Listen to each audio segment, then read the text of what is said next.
Seasoned Chef Troy Vincent here. Today's lesson is going to be pulled pork 101. I'm going to teach you how to make pulled pork at home and how to make your own rub.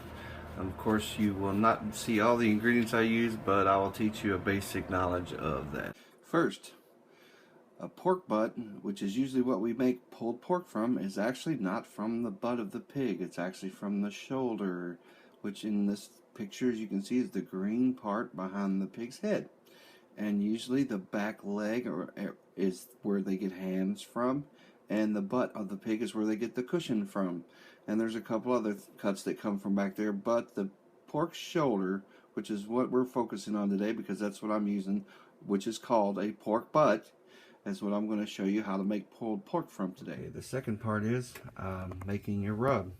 I start out with a little brown sugar usually to start. Okay, starting at the end here, we have hickory smoked salt, cayenne pepper. I use very little of this. Black pepper, ground mustard, garlic powder. I have a pepper blend here. You can find several different kinds of pepper blends. I have them turned because I don't want you to see the labels because I can't advertise somebody else's business.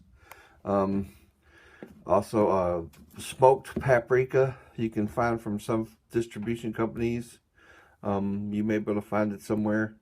The hickory smoked salt you can find in some places, bulk stores. That you can find hickory smoked salt. And the last ingredient's onion powder. And all that goes in with the brown sugar.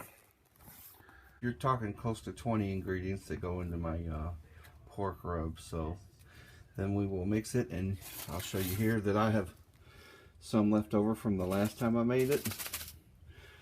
And give me a second. Okay, I've mixed it real good. And as you can see, let me show you the other one.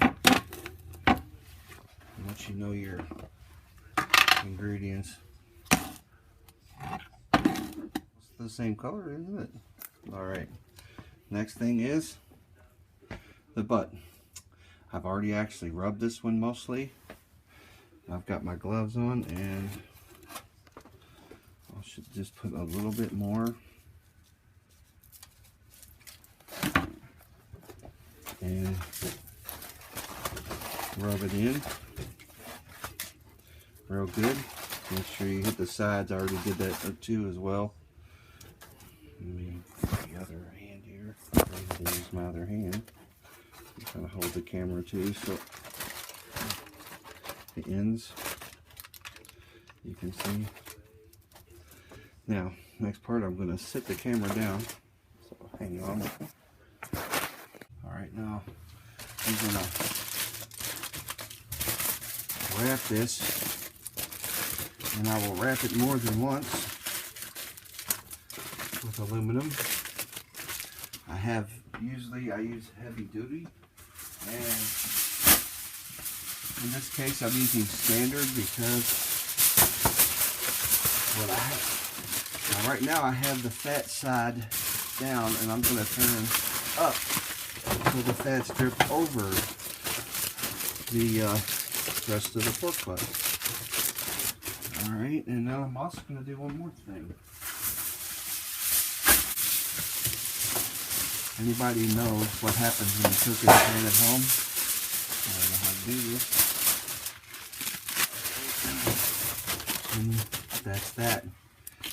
Okay, I realized after reviewing the video that I didn't explain that part well enough for you maybe to hear, but what I was saying was that I wrapped the pan to keep from having to do as much cleaning on it, because you bake the pork butt in it again for 8 hours. I run my oven at 275, and I actually put a little bit more aluminum on the pork butt. You can do as much or little as you want. You want to make sure that it's sealed really well, because it cooks for 8 hours. At 275, 8 hours. You can cook it a little longer. Usually there's a pork blade in my pork, and this time I got one that didn't have one, so I'm sure that 8 hours would be sufficient. Alright, it's been 8 hours. Let me show you what happens. There we go. Okay. don't get burned, because steam is one of the worst burns you can get.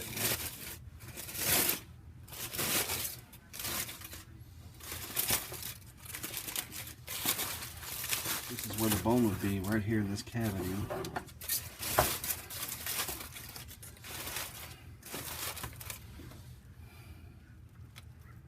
Look how tender that is.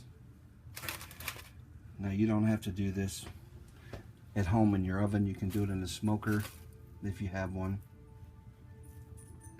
If not, the oven works just fine. Can't beat that.